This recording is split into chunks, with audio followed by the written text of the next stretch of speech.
Mes très chers amis, j'aimerais partager avec vous quelques mots, quelques idées qui pourraient nous permettre ensemble d'essayer de comprendre avec les outils que nous avons à notre portée, essayer de vivre ce qui nous arrive avec plus de force, plus d'énergie, plus de foi, plus de confiance et plus de liberté.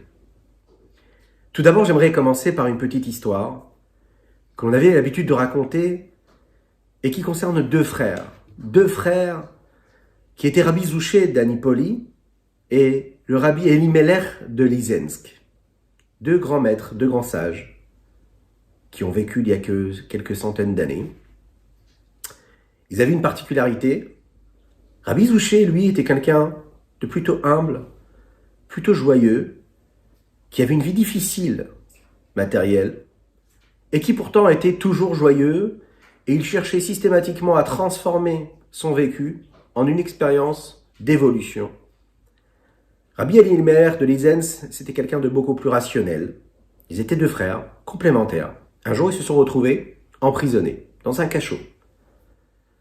Au bout de quelques heures, Rabbi Elimelech de Lizensk se tourne vers son frère et qui le regarde comme ça.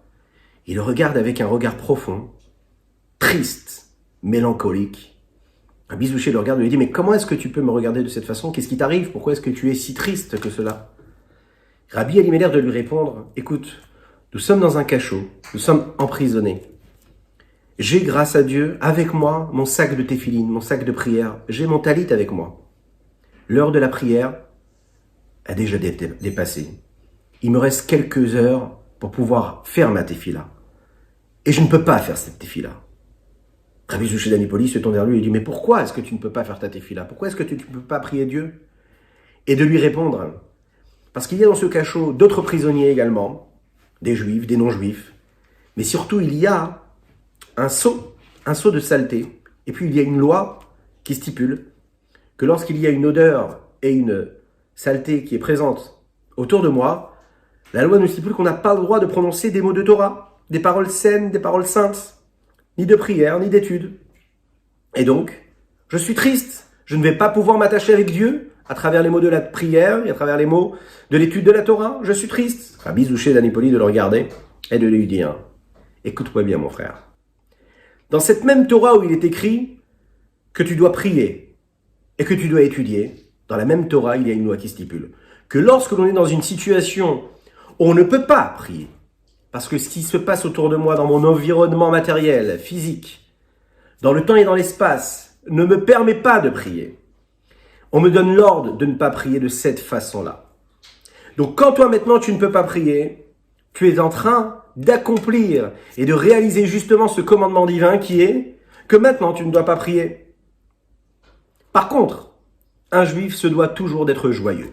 Parce que quand un juif n'est pas joyeux, qu'est-ce qui se passe? Il est triste. Et s'il est triste, il est en train de servir des dieux étrangers, des forces étrangères à la présence divine. Être triste, c'est se rebeller, se révolter de la condition que Dieu a décidé de mettre sur terre. Et un homme ne peut se permettre de se révolter contre la décision d'Akadosh Baruch Hu de Dieu. Et donc je dois trouver en moi les forces pour être joyeux. Rabbi Zouché d'Anipoli lui dit ça. Il se lève, il prend son frère par la main, et il lui dit, voilà, maintenant on doit se réjouir de pouvoir accomplir cette loi qui nous demande aujourd'hui de ne pas faire la prière dans les conditions dans lesquelles nous nous tenons. Et ils se sont mis à danser, à chanter. Et voilà que les autres prisonniers présents se disent, pourquoi est-ce que vous dansez? Ah, mais dansons tous ensemble. Et ils se mettent à danser. Et puis dans ce cachot, il y a un bruit, il y a un brouhaha, pas possible. Bien sûr, les gardes de la prison se présentent, tapent sur la porte du cachot, rentre, mais qu'est-ce qui vous arrive? Pourquoi est-ce que vous dansez? Vous faites du bruit. Et là, ils attrapent un prisonnier, un non-juif, et lui disent, mais pourquoi est-ce qu'il danse? Et puis, pourquoi est-ce qu'il danse autour de ce seau-là de saleté? Qu'est-ce que c'est que cette histoire? Et là, de leur répondre, je ne sais pas, il danse, on ne comprend pas pourquoi. Et donc, ce garde de prison dit, très bien, sortons ce seau-là de saleté, puisque c'est autour de ce seau qu'il danse. Il prend le seau et il le sort du cachot. Et voilà que Rabbi Zouché d'Anipoli se tourne vers son frère Rabbi Elimelech. Rabbi Elimelech échange avec lui aussi un regard. Ils se regardent Ils éclatent de rire, de sourire, de joie et de bonheur. Et Rabbi Zouché d'Anipoli lui dit, mais tu vois maintenant tu vas pouvoir faire ta prière. Qu'est-ce qui a transformé la réalité? Comment est-ce qu'ils sont passés d'un état où ils ne pouvaient pas prier à un état où ils pouvaient faire la prière? C'est justement ce sentiment de joie. Ce joie-là a brisé toutes les barrières. Ils sont passés d'un état où ils ne pouvaient pas faire à un état où ils pouvaient faire, pouvaient s'attacher à Dieu à travers les mots de la prière. Ils ont changé leurs conditions parce qu'ils se sont changés eux-mêmes. Ils ont changé leur état psychologique, émotionnel, intellectuel, tout simplement en se levant et en dansant et en chantant. Parce qu'ils ont créé des émotions en eux qui ont transcendé leur état. Et cette transcendance-là a créé quoi? Le changement de la réalité matérielle. Ils sont entrés dans un autre espace, dans un autre temps. Il faut savoir, la Torah nous le dit, En ra yored milemaala. Il n'y a pas de mal qui descend sur terre d'Akadosh Baruch Hu. Akadosh Baruch Hu, ce qu'il fait, c'est du bon. Alors, bien sûr, il y a des écrans, il y a des contractions de lumière qui font que je n'ai pas la possibilité de percevoir cette beauté, cette bonté, cette joie et cette lumière et cette présence divine. Oui, je dois faire des efforts et je dois travailler pour comprendre que tout cela, c'est Dieu. Je ne peux pas comprendre. C'est opaque, c'est le brouillard. C'est flou, je ne vois rien. Je ne comprends pas. Peut-être. Mais je dois savoir qu'au bout du tunnel et dans la présence de chaque instant, il n'y a jamais de mal. Il n'y a que du bon parce que Dieu ne veut que le bon, même si il n'est pas perceptible. Un jour, je comprendrai. Un jour, je comprendrai et ma vie sera transcendée par cette présence divine parce que chaque moment de ma vie, je peux faire et je peux transformer. En effet, ma vie qui pourrait être banale en quelque chose de sublime, quelque chose de saint, de pur. Et pour cela, je dois toujours savoir qu'il faut dire merci. Je dois dire merci à Kadosh Baruch Hu pour ce qui est bon, visible, de manière visible, et puis pour ce qui est voilé et qui n'a pas cette apparence de beauté, de bonté et de joie véritable, visible. Ce qui ne m'apparaît pas comme de la lumière, ce qui est obscur à mes yeux.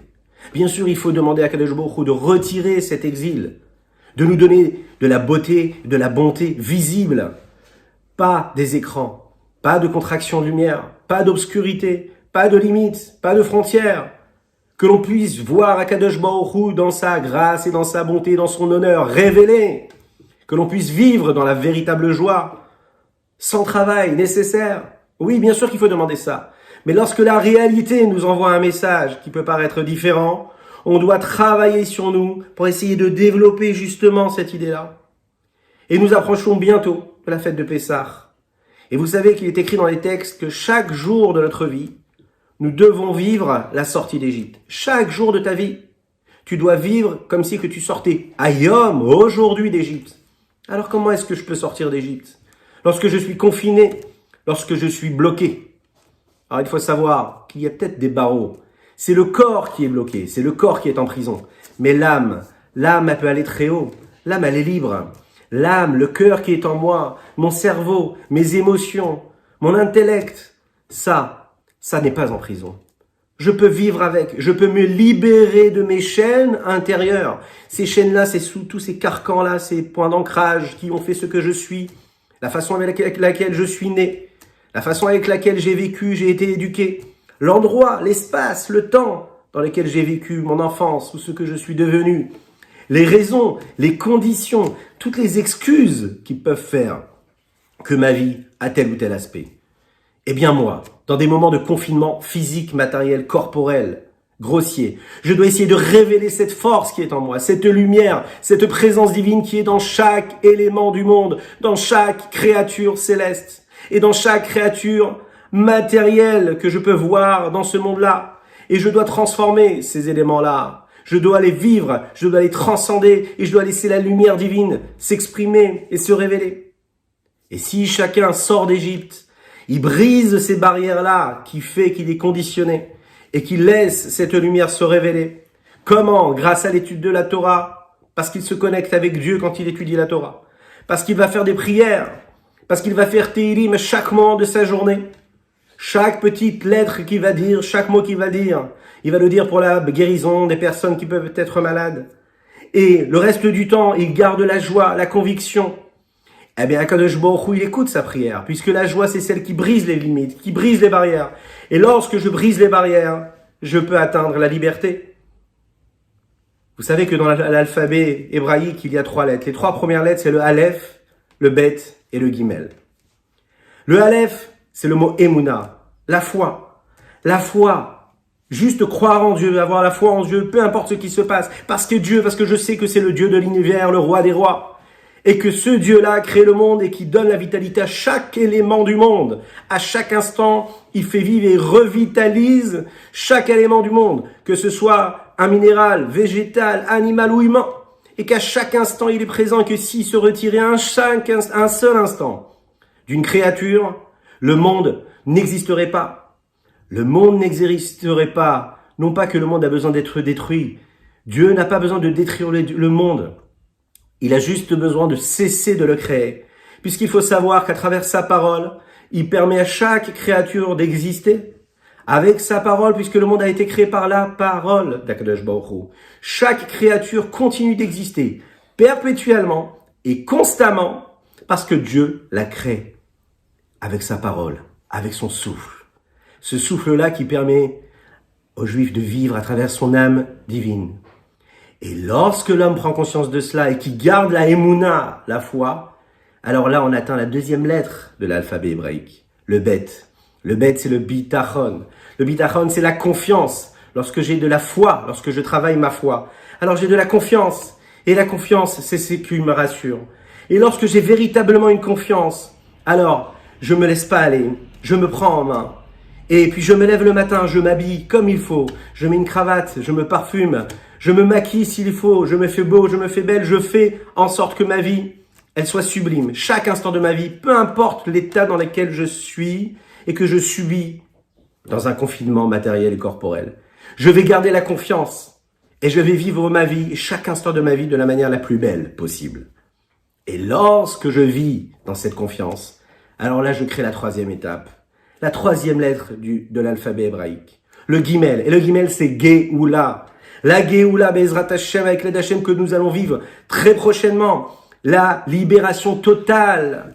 Le dévoilement total d'Akadosh Baruch Hu qui va nous libérer de cet exil matériel de manière visible. Et on va pouvoir voir la bonté d'Akadosh Baruch Hu. On va pouvoir le ressentir exister. Et ce retour vers Akadosh Baruch Hu là, cette prise de conscience là, nous permettra de vivre une véritable délivrance comme les jours qui arrivent, et qu'Akadosh Baruch Hu nous sortira de notre Égypte à nous, personnel, familial, social, humain, et chaque juif qui apportera une petite lumière et qui révélera la présence divine sur terre, il permettra la libération et la paix pour l'humanité tout entière. Que Dieu vous bénisse, qu'il vous protège, qu'il vous donne sa grâce, son bonheur, sa gaieté, et qu'il fasse qu'on puisse avoir une vie de bonté et de joie véritable. À très bientôt dans les bonnes nouvelles.